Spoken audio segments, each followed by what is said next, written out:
एक ही अज्ञान है कि हमें पता नहीं कि हम कौन हैं। फिर सारे अज्ञान उसी एक अज्ञान से पैदा होते हैं। एक ही बीज है, फिर तो वृक्ष बड़ा हो जाता है, फिर तो बहुत शाखाएं प्रशाखाएं होती हैं, बहुत फूल पत्ते फल लगते हैं, और फिर एक बीज में बहुत बीज भी लगते हैं। वनस्पति शास्त्री कहते हैं एक छोटा सा बीज सारी पृथ्वी को हरियाली से भर देने में समर्थ है, और एक छोटे से अज्ञान के बीज ने मनुष्य को परिपूर्ण अंधकार से भर दिया है। बीज है छोटा, पर यह बोध नहीं है कि मैं कौन हूं, और जिसे यही बोध नहीं है कि मैं कौन हूं, फिर वो जो भी करेगा गलत ही करेगा। जहां भीतर का दिया ही ना जलाओ, फिर तुम्हारे कृत्य के ठीक होने की कोई संभावना नहीं। और हम सब चेष्टा करते हैं कि कृत्य ठीक हो जाए। यह ऐसे ही है जैसे कोई अंधेरे में दिया ना जलाए और ठीक ठीक चलने का अभ्यास करें, ताकि अंधेरे में मैं बिना गिरे चल सकूं, बिना टकराए चल सकूं, दीवारों से सिर ना फूटे। जब चाहिए तब दरवाजा मिल जाए। काश जिंदगी स्थिर होती तो यह संभव हो जाता। काश ऐसा होता कि तुम एक ही मकान में सदा रहते, एक ही कक्ष में सदा रहते, तो धीरे धीरे अभ्यास हो जाता। धीरे धीरे तुम जानने लगते बिना दिए के जलाए द्वार कहाँ है, दीवार कहाँ है। जानने लगते कि टेबल कहाँ रखी है, कुर्सी कहाँ रखी है। जानने लगते किस दिशा में जाए किस दिशा में ना जाए, तो दिए की भी जरूरत ना थी। लेकिन जिंदगी रोज बदल जाती है। ये क्षण है, यह अड़चन है, ये जिंदगी का मकान परिवर्तनशील है। यहाँ एक क्षण को भी कुछ स्थिर नहीं है। यहाँ सब धारा है, यहाँ सब बह रहा है, यहाँ सब बदल रहा है। इसलिए कल तुमने जो तय किया था वो आज काम नहीं आता। आज जो तुम अनुभव करोगे वो कल काम में नहीं आएगा। दिया तो जलाना ही होगा। ये जिंदगी के सरिता प्रवाह में केवल अभ्यास कर लेने से कृत्यों का कोई परिणाम होने वाला नहीं है, बल्कि खतरा होता है। ऐसा सोचो कि कमरा रोज बदल जाता हो। रात को तुम सोए कमरा घूम जाता हो। जहां दरवाजा था दीवाल आ जाती हो, जहां दीवाल हो दरवाजा आ जाता। कल तुमने अभ्यास कर लिया था, निश्चिंत होकर सोए थे कि अब तो सब पता हो गया, अब दोबारा सिर न टकराएगा, अब चोट न खाऊंगा, अब तो जब निकलना होगा बाहर तो निकल जाऊंगा, अब तो मैं जानता हूं। निश्चिंत होकर सो गए थे, लेकिन रात को सारा मकान बदल गया। तुम्हारा ज्ञान सहयोगी ना होगा और बाधा पड़ेगी, क्योंकि तुम निश्चिंत हो कि अब मैं जानता हूं। अब तुम एकदम से दीवार से टकरा जाओगे। वहां कल दरवाजा था, आज वहां दरवाजा नहीं। इसलिए जिसको हम तथाकथित अनुभवी आदमी कहते हैं वो और भी गड्ढों में गिरता है। बच्चे तो थोड़ा संभल के भी चले, लेकिन अनुभवी संभल के नहीं चलता है, क्योंकि अनुभवी को ख्याल है कि मैं तो जानता ही हूं। जान तो सिर्फ एक है जगत में कि मैं कौन हूं। उससे ही भीतर का दिया जलता है और तुम्हारा सारा जीवन, तुम्हारे सारे कृत रोशन हो जाते हैं। और दिया फिर ऐसा है कि मकान बदलता रहे बदलता रहे। जब दिया जल रहा है तो द्वार जहां होगा दिखाई पड़ जाए। यही नीति और धर्म का भेद है। नीति सिखाती है अभ्यास करो, नीति अभ्यास करवाती है। सबका बुरा छोड़ो, बुरे की आदत ना डालो, भले की आदत डालो। नीति आचरण को बदलती है और अंत अंधेरे से ही भरा रहता है। तो आचरण तो अच्छा भी हो जाता है, तो भी क्या परिणाम होता है। बुरे आदमी उन्हीं गड्ढों में तरफ रहे हैं जिनमें भले आदमी तरफ रहे हैं। कोई फर्क नहीं। जब मैं ये कहता हूं तुम थोड़े चौंक जाओगे। तुम कहोगे बुरे आदमी कारागृह में बंद है और भले आदमी अपने महलों में बैठे हैं। फर्क क्यों नहीं? ऊपर से जरूर फर्क है। उनके गड्ढे ऊपर से अलग दिखाई पड़ते हैं, लेकिन अगर गहरे में देखोगे तो अहंकार का एक ही गड्ढा है। उस कारागृह में बंद आदमी भी तरफ रहा है, उसी में मंदिर में बैठा हुआ पूजा करने वाला आदमी का तरफ रहा। अहंकार गड्ढा एक है, अहंकार का गड्ढा है।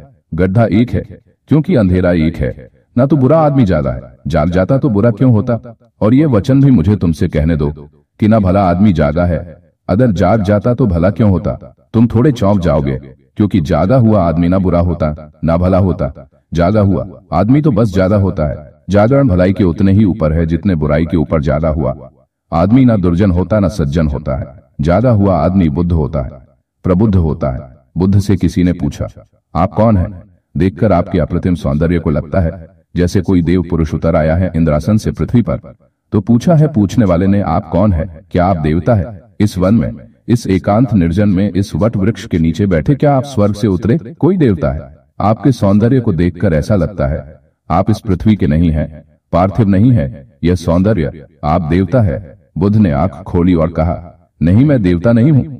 उस आदमी ने पूछा तो फिर आप किन्नर है, देवताओं की थोड़ी नीची पीढ़ी, जो दरबार में देवताओं के संगीतज्ञ, आप वे हैं। बुद्ध ने कहा नहीं, वह भी नहीं। तो पूछा उस आदमी ने आप चक्रवर्ती सम्राट है, इस पृथ्वी के सबसे बड़े राजा है। बुद्ध ने कहा नहीं, वह भी नहीं। तो आप कौन है? मनुष्य तो होंगे कम से कम। उस आदमी ने पूछा और बुद्ध ने कहा कि नहीं, मनुष्य भी नहीं। तब तो वह आदमी जरूर अवाक रह गया होगा कि आदमी होश में है या बेहोश, पागल है, देवता नहीं। चलो ना सही, चक्रवर्ती सम्राट ना सही मगर कम से कम मनुष्य, इसको भी इनकार करते हो। तो आदमी ने फिर पूछा, तो फिर आप कौन हैं? बुद्ध ने कहा, मैं बुद्ध हूं। मैं जागा हुआ हूं और जागा हुआ सिर्फ जागा हुआ होता है। उसकी और कोई सीमा नहीं होती, उसकी और कोई परिभाषा नहीं होती। भीतर का दिया जल जाता तो तुम रोशन हो जाते। तुम जागे हुए हो जाते हो तो जागे हुए से बुराई तो होती ही नहीं, हो ही नहीं सकती। और जागे हुए को ऐसा बोध कैसे हो कि मुझसे भलाई होती है? जिससे बुराई होनी बंद हो गई उसे यह बोध भी मिट जाता है कि मुझसे भलाई होती है। जब तक तुम्हारे भीतर चोर है तब तक तुम्हारे भीतर दानी भी हो सकता है। जिस दिन चोर चला गया उस दिन दानी भी चला गया। मैं ये नहीं कह रहा हूं कि दान नहीं होगा, लेकिन दानी नहीं होगा। तुमसे दिया तो जाएगा, लेकिन अब देने वाले का अहंकार निर्मित नहीं होगा। तुम ये दावा ना करोगे कि मैं दानी हूं, तुमसे हिंसा तो नहीं होगी, अहिंसा भी नहीं रह जाएगी। मैं ये नहीं कह रहा हूं कि तुम्हारे जीवन में अहिंसा नहीं होगी, अहिंसा ही होगी, मगर मैं अहिंसक हूं, ऐसी था धारणा नहीं बनेगी। जिस दिन बीमारी चली जाती है उसी दिन स्वास्थ्य का भी विस्मरण हो जाता है। तुमने देखा या नहीं, सोचा या नहीं, सिर में दर्द होता है तो सिर की याद आती है। सिर में दर्द नहीं रह जाता तो सिर को कौन याद करता है? तुम जगत में ऐसा शोरगुल थोड़े ही मचाते फिरते हो कि आज मेरे सिर में दर्द नहीं, कि आज मेरा सिर बिना दर्द के है। तो लोग हंसेंगे, लोग कहेंगे तो जरूर दर्द है, अन्यथा कौन बात करता है सिर की? जब दर्द चला तो सिर भी चला गया। दर्द में ही बोध होता है, दर्द में ही चोट लगती है, दर्द में ही कांटा करता है। जब बीमारी नहीं रह जाती तो स्वास्थ्य भी नहीं रह जाता। तुम देखो, स्वास्थ्य की चर्चा बीमार लोग ही करते हैं। जो आदमी जितने स्वास्थ्य की चर्चा करे समझना उतना ही बीमार है। बीमार आदमी प्राकृतिक चिकित्सा की किताब पढ़ते हैं और स्वास्थ्य के संबंध में बड़े जानकार हो जाते हैं। बीमार आदमी स्वास्थ्य की खोज में लगे रहते हैं कि स्वास्थ्य क्या है, कैसे बनाना है, कैसे नहीं बनाना। स्वास्थ्य का अर्थ क्या? स्वास्थ्य नहीं है, इसलिए स्वास्थ्य क्या है इसकी खोज। बीमारी ना हो तो बीमारी की छाया, वो जो स्वास्थ्य का विचार था वह भी खोजा है। परम स्वस्थ आदमी का लक्षण होता है कि उसे अपने शरीर का पता ही नहीं होता।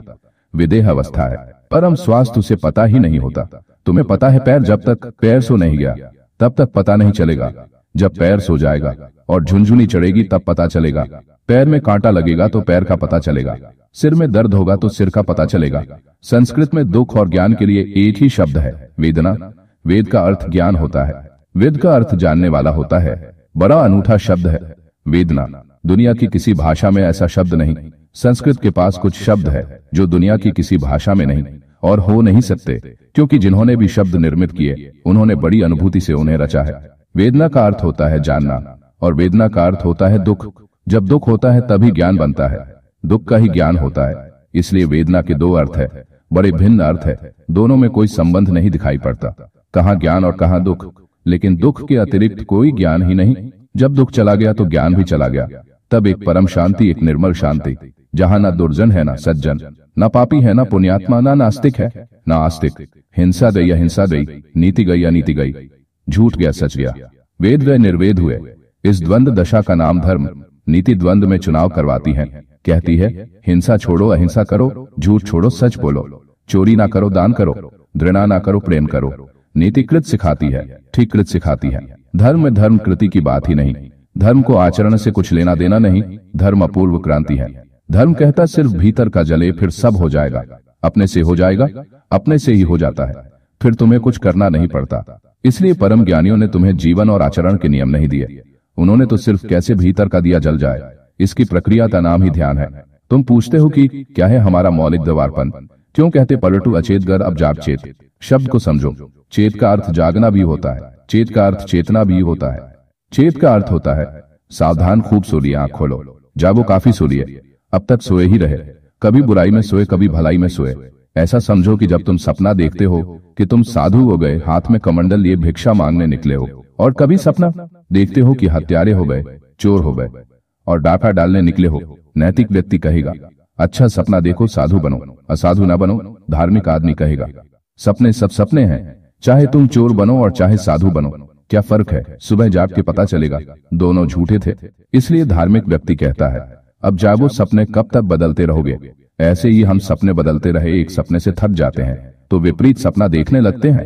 रोज हो रहा है ऐसा, जब तक मन की इस अवस्था को तुम ठीक से ख्याल में ना लोगे, जागोगे नहीं। एक आदमी बहुत भोजन करता है तो ऊब जाता है, फिर भोजन से कष्ट होने लगता है। सुख तो मिलता नहीं, बहुत करने से कष्ट होने लगता है। जब कष्ट होने लगता है तो उपवास की सोचने लगता है, एक अति से दूसरी अति पर चले। जब कष्ट बहुत होने लगा तो आदमी सोचता है उपवास कर लूं, और मेरे अनुभव में ऐसा आया कि भोजन कम करना ज्यादा कठिन है, भोजन ना करना ज्यादा आसान है। मैंने अनेक लोगों को देखा, उनसे अगर कहो कि थोड़ा समन्वय भोजन करो, इतना मत करो, आधा कर दो, वो कहते हैं यह कठिन है। आप कहो तो बिल्कुल बंद कर दे। अति पर जाना मन को आसान है, मध्य में आना मन को कठिन है।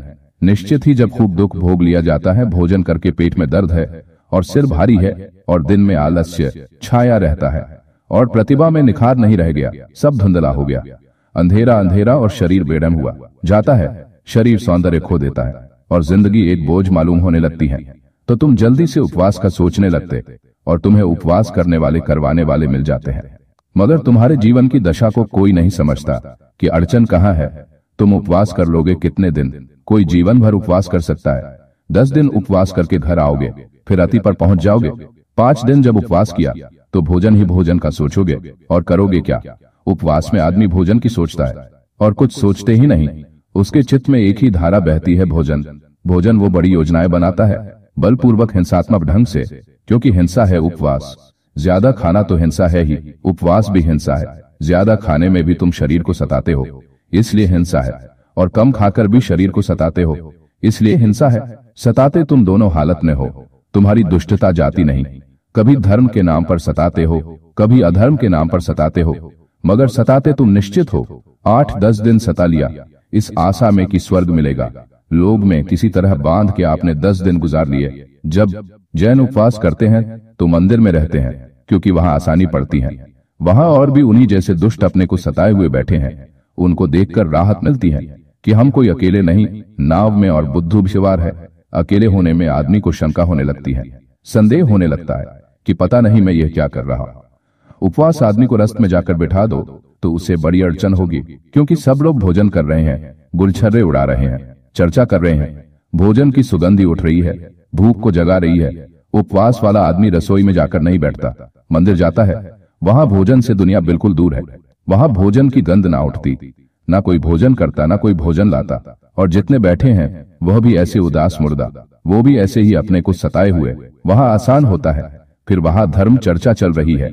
धर्म चर्चा का कुल अर्थ इतना होता है कि यहाँ तुम जो कर रहे हो उसका बड़ा फल तुम्हें स्वर्ग में मिलेगा, मोक्ष मिलेगा, परम धाम मिलेगा, वहां परम ऐश्वर्य, सुख ही सुख, कल्प वृक्ष। तो बैठा उपवास आदमी सोचता है, ठीक थोड़े दिन की बात और है, फिर तो कल्प वृक्ष के नीचे बैठेंगे और जो भी चाहिए वो प्राप्त कर लेंगे, जैसा चाहिए जब चाहिए उसी क्षण मिलेगा।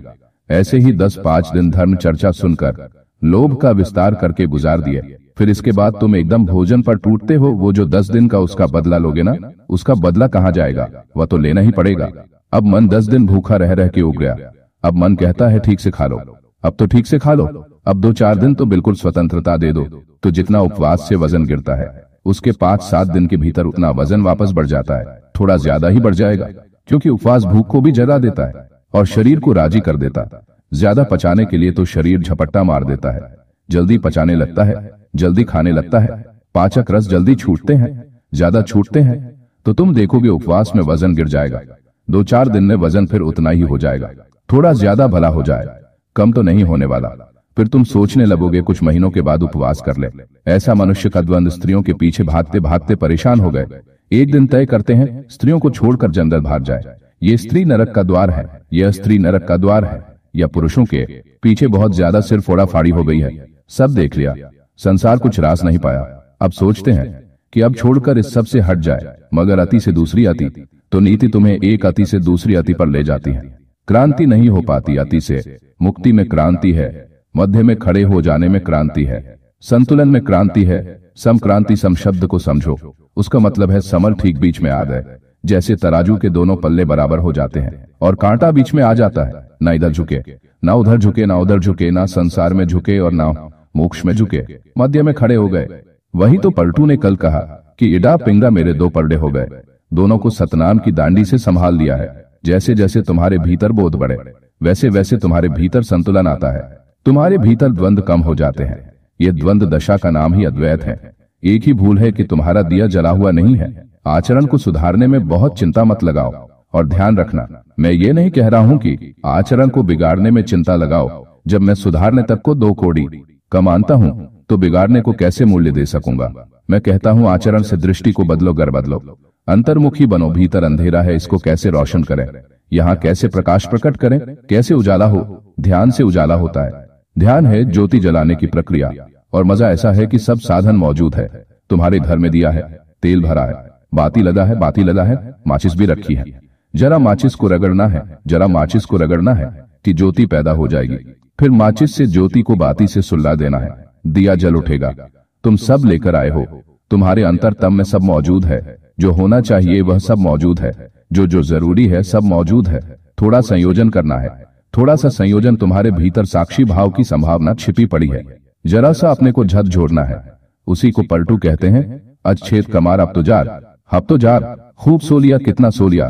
सोते सोते जन्म जन्म जीते, सदियां बीती, अनंत काल बीत गया। अब आंख खोल, बहुत सपने देखे, अब सत्य को देख, स्वयं को देख, स्वयं को देख। एक प्रश्न संत पलटू कहते हैं कि भागवत धन की लूट हो रही है और जो चाहे सो ले। यदि ऐसी बात है तो क्यों इस बात का धनी करोड़ों में एकाध हो पाता है। धन की लूट तो हो रही, लेकिन तुम्हें धन दिखे तब ना। नदी बही जा रही है, लेकिन तुम्हें प्यास लगे तब ना तो तुम पियो। प्यासे को नदी दिखाई पड़ती है, और प्यासे को नदी हजारों मील दूर भी बह रही हो तो भी वह यात्रा करके नदी तक पहुंच जाता है। और गैर प्यासे के धर के सामने से बहती हो गंगा तो भी दिखाई नहीं पड़ती। ख्याल रखना, तुम्हें वही दिखाई पड़ता है जिसकी तुम खोज कर रहे हो, जिसे तुम देखने निकले हो वही दिखाई पड़ता है। कहते हैं चमार जब रास्ते पर चलते लोगों को देखता है तो उसे सिर्फ लोगों के जूते दिखाई पड़ते हैं। जूते ही खोजने चला है, जूतों से हिसाब लगाता रहता है, जूता देख के पहचान लेता है। चमार करीब करीब तुम्हारे जूते से तुम्हारी पूरी आत्मकथा पहचान लेता है। जूते की खस्ता हालत बता देती है कि सब हार गए चुनाव में, इस बार जूते पर चमक दर्पण जैसी चमक दिखा देती, मालूम होता जीत गए। जूते की चमक बता देती है कि जेब गर्म है कि ठंडी। जूते की हालत बता देती कि तुम्हारे साथ मेहनत करे कि गुजर जाने दे। जूते की हालत बता देती कि भैया गुजर जाओ तो अच्छा, कहीं और ही चले जाओ तो अच्छा, यहाँ ना लौट आना, नहीं तो उधारी करोगे। चमार जूते को देखता है, जूता देखने को ही बैठा है, उसकी नजर वहां लगी। उसी प्रकार दर्जी तुम्हारे कपड़े देखता है, यानी तुम जो खोजने निकले हो वही तुम्हें दिखाई पड़ता है। इस सत्य को खूब गहराई में पकड़ो। वही रास्ता, वही सड़क, वही बाजार। तुम अलग अलग बार निकले हो और तुम्हें अलग अलग दुकान वहां दिखाई पड़ी। तुमने कभी सोचा है जीवन के छोटे छोटे तथ्यों पर विचार करो और वहां से बड़े तथ्यों की पकड़ आएगी। दोस्तों आज बस इतना ही, फिर मिलेंगे अगले किसी ज्ञानवर्धक वीडियो के साथ। अपना ख्याल रखें, धन्यवाद।